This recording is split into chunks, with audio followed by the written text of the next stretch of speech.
పాఠశాలలో 80వ స్వాతంత్ర దినోత్సవ వేడుకలకు ముఖ్య అతిథులుగా విచ్చేసినటువంటి గౌరవ మన పాఠశాల చైర్పర్సన్ జగదీశ్వరి గారు, వైస్ చైర్పర్సన్ శ్యామల గారు, మన గ్రామ బీజేపీ అధ్యక్షులు రంగంపేట సొసైటీ డైరెక్టర్ శ్రీ గోడెం రాంబాబు గారు, గ్రామ జనసేన పార్టీ నాయకులు, మన పాఠశాలకి ఎప్పుడు వెన్నంటే ఉండే మన వెంకన్న బాబు గారు, నీటి సంఘం డైరెక్టర్ గారు శ్రీ గోడెం రామచంద్రరావు గారు,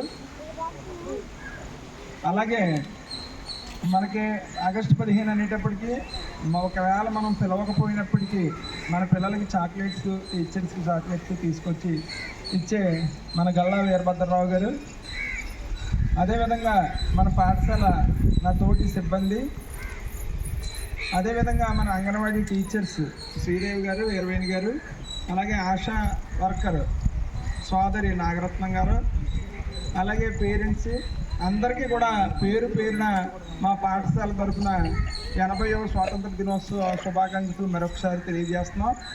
అదేవిధంగా ఈ పాఠశాల ఈ స్వాతంత్ర దినోత్సవ వేడుకలు ఇంత అంగరంగ వైభవంగా జరగడానికి మా టీచర్సే ముఖ్య కారణం.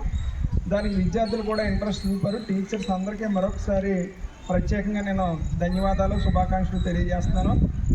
మరి పిల్లలు సెలవు వచ్చింది ఏదో ఇంటి దగ్గర ఉందాం అనుకోకుండా ఇంట్రెస్ట్గా మరి ఒక ప్యారెడ్ నిర్వహించి, అలాగే రకరకాల దేశభక్తి గీతాలకి వారు డ్యాన్స్ కూడా నేర్చుకుని చక్కగా ఈ కార్యక్రమంలో పాల్గొనాలని వేషధారంతో, దేశ నాయకుల వేషధారంతో కూడా మనల్ని అలపించడానికి ఇచ్చేసినటువంటి విద్యార్థులందరికీ కూడా నేను ఆశీస్సులు తెలియజేస్తూ వారికి కూడా శుభాకాంక్షలు తెలియజేస్తున్నాను. మనందరికీ తెలుసు మన భారతదేశం యొక్క గొప్పతనం. ఈ ప్రపంచంలోనే భూతల స్వర్గం అనే ఏదైనా ప్రాంతం ఉందంటే మన భారతదేశం. మనం భారతదేశంలో జన్మించడం అనేది మనం పూర్వజన్మ సుకృతం. ఎందుకంటే ఇక్కడ ప్రత్యేకమైన ప్రాచీన సంస్కృతి సాంప్రదాయాలకు నిలయమైన దేశం ఏదైనా ఉందంటే మన భారతదేశం. ఈ భారతదేశాన్ని సుమారు 191 సంవత్సరాలు అంటే 200 సంవత్సరాల పాటు బ్రిటిష్ వారి వ్యాపారం నిమిత్తం వచ్చి మన దేశాన్ని ఆక్యుపై చేసుకుని వారే పరిపాలన సాగించేవారు. అటువంటి పరిపాలనలో మన భారతీయులందరూ కూడా బానిస బ్రతుకులు బతకవలసి వచ్చేది. అటువంటి బానిస బ్రతుకులు సంఖ్యలను తెచ్చుకోవడానికి ఎందరో మహనీయులు త్యాగాలు చేశారు. అటువంటి మహనీయుల యొక్క త్యాగాలు ఇప్పుడే మన సోదర ఉపాధ్యాయులు కూడా మనకి స్మరించుకున్నారు. మీ అందరికీ వారి యొక్క త్యాగ నిరతిని కూడా తెలియజేశారు మనందరికీ. మనం సాధారణంగా ఒకసారి పరిశీలన చేస్తే మన భారతదేశాన్ని హిందూ దేశంగా చెప్పుకుంటాం, హిందూస్థాన్ అని కూడా చెప్తాం. మరి మన భారతదేశంలో ప్రతి గ్రామంలో హిందువులు ఎక్కువగా ఉంటాం. హిందువులు ఎక్కడికి వెళ్తారు అంటే దేవాలయాలకు వెళ్తారు, పూజలు చేసుకుంటూ ఉంటారు. అదేవిధంగా రామాయణం, మహాభారతం, భాగవతం గ్రంథాలను చదువుతారు. దీపావళి, దసరా, సంక్రాంతి పండుగలు జరుపుకుంటూ ఉంటారు. మీ అందరికీ తెలుసు కదా. అదేవిధంగా మనతో పాటు క్రైస్తవులు కూడా జీవిస్తూ ఉంటారు. ఈ క్రైస్తవులంతా కూడా మన సోదర క్రైస్తవులు ఎక్కడికి వెళ్తూ ఉంటారో బైబిల్ గ్రంథాన్ని పఠిస్తూ ఉంటారు, చర్చికి వెళ్తారు, జీసస్ను పూజిస్తారు. అదేవిధంగా మన భారతదేశంలో ముస్లిమ్స్ కూడా ఉన్నారు. వారు ఏం చేస్తారు, ఖురాన్ అనే గ్రంథాన్ని చదువుతూ ఉంటారు, మహమ్మద్ ప్రవక్తను దేవుడిగా పూజిస్తూ ఉంటారు, మసీదుకి వెళ్ళి ప్రార్థన చేసుకుంటూ ఉంటారు. అలాగే బౌద్ధులు కూడా ఉన్నారు, జైనులు కూడా ఉన్నారు. ఇలా అనేక మతాలు, కులాలు కలిగిన భిన్నత్వంలో ఏకత్వం కలిగిన దేశం ఏదైనా ఉందంటే మన భారతదేశం. ఇన్ని కులాలు, ఇన్ని మతాలు ఉన్నప్పటికీ కూడా మన అందరం కలిసి ఒక చోటుకు వస్తాం. ఎక్కడికి వస్తామంటే ఆ గ్రామంలో ఉన్న పాఠశాలకు వస్తారు. అందరి పిల్లలని ఆ పాఠశాలలో విద్యాభ్యాసం చేస్తారు, ఆ పాఠశాలకి పేరు తీసుకొస్తూ ఉంటారు. అలాగే ఇక్కడ ఎన్ని పార్టీలు ఉన్నప్పటికీ, ఎన్ని కులాలు ఉన్నప్పటికీ, ఎన్ని మతాలు ఉన్నప్పటికీ ఒక పండుగ నిర్వహించుకుంటాం మనం. ఏ పండుగ అంటే అది జాతీయ పండుగ. ఇదే రోజు ఆగస్టు 15.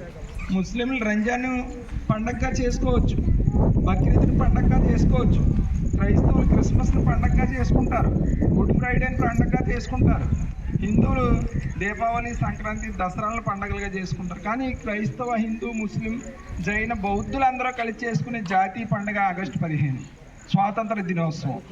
అటువంటి గొప్ప దేశం మన భారతదేశం. అటువంటి దేశంలో పుట్టినందుకు మనందరం గర్వపడాలి. ఈ దేశం మనకేమి ఇచ్చిందనే కంటే కూడా మనం ఈ దేశానికి ఏమి ఇస్తాం, ఏం చేస్తాం అనే విధంగా మన అందరం కూడా కృషి చేయాలి. మీరంతా భావి భారత పౌరులుగా పెద్దల యొక్క ఆశయాలను ముందుకు తీసుకెళ్ళడానికి దేశభక్తులుగా తయారవ్వాలని చెప్పి, నేటి బాలలే రేపటి పౌరులు కనుక మీరు మన గ్రామ అభివృద్ధిలో భాగస్వాములు అయితే మన దేశ అభివృద్ధిలో భాగస్వాములు అవుతారు. మీ అందరికీ కూడా పెద్దలందరి తరఫున మరొకసారి ఆశీస్సులు తెలియజేస్తూ, చక్కని కార్యక్రమాలను రూపొందించిన మాస్టర్లను కూడా అభినందిస్తూ, మరి మాకు వెన్నంటే ఉంటూ ఎప్పుడు కూడా ఆగస్టు 15 వస్తుంది, మీరు జెండా వందన కార్యక్రమానికి రావాలని చెప్పిన వెంటనే మన రాంబాబు గారు, బీజేపీ రాంబాబు గారు వెంటనే పిల్లలకి ఏమిటి కొనాలండి అని ఆయన స్పాన్సర్ చేస్తూ ఉంటారు.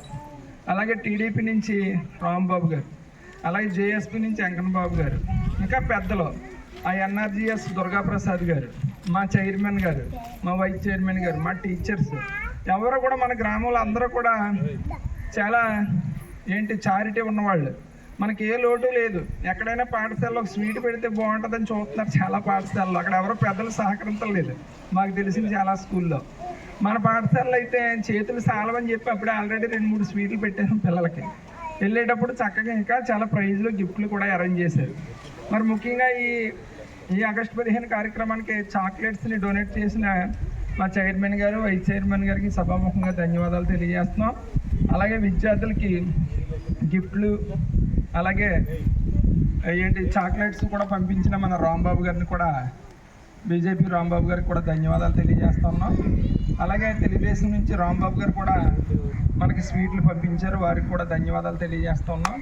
అలాగే జనసేన నుంచి వెంకన్నబాబు గారు పెన్నులు పంపించారు మీ అందరికీ, మొత్తం దాదాపు 40 పెన్నులు ఇచ్చారు, వారికి కూడా ధన్యవాదాలు తెలియజేస్తున్నాం. అలాగే వాటర్ కమిటీ రామచంద్రరావు గారు కూడా మనకి ప్రతి దాంట్లో సహాయం చేస్తారు, వారికి ధన్యవాదాలు తెలియజేస్తాం.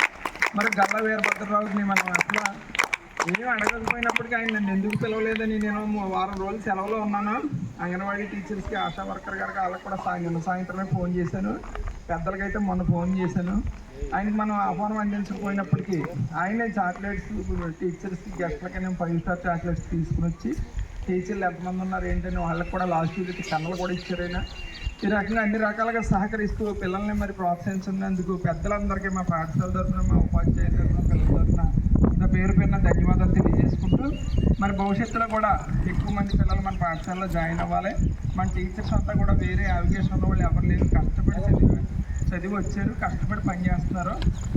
అలాగే చదువు ఒకటి కాకుండా వాళ్ళు ఎలా మాట్లాడాలి, సమాజంలో ఎలా జీవించాలి, దేశానికి ఎలా ఉపయోగపడాలి, ఎక్కడికైనా పోటీలకు వెళ్తే ఏ విధంగా విజయాలు సాధించాలి, ఇవన్నీ విషయాల్లో కూడా మన వాళ్ళు తర్ఫీదిస్తూ ఉన్నారు. అందుకని మన టీచర్స్ని మనం కాపాడుకోవాలి, మన పాఠశాలను మనం కాపాడుకోవడానికి మరి వేదిక మీద పెద్దలు, సోదరీమణులు, అలాగే ఇక్కడికి రాలేకపోయిన వాళ్ళు కూడా ఇక్కడ విషయాలను తెలియజేసి మీ ఫ్రెండ్స్కి అది మరి